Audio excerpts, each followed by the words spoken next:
Mendoj se kemi bërë një rreth të plot prapa në vitin 1979, ku lufta nuk ka përfunduar ende, sepse ajo që pam dhe ajo që shohim me Moshtabën, ai është tani mbreti Ajatollahu i Iranit. Kjo është arsyeja pse populli iranian është në rrugë, duke bërtitur poshtë diktatorët, qoftë mbreti apo Ajatollahu. Ata duhet të pajtoheshin me djalin e Khameneit, pasardhësitë e trashëguar të Ajatollahut, sepse po përpiqen të mbështeten në emrin e Khameneit, që përfaqëson shtypjen dhe terrorin. Këshilli Kombëtar i Rezistencës së Iranit ka kërkuar që qeveria e përkohshme të ndërhyjë dhe nuk do të ketë asnjë vakum pasi ky regjim të rrëzohet.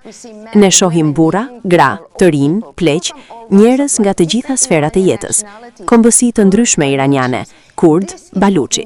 Kjo është ajo ku duhet të përqendrohemi.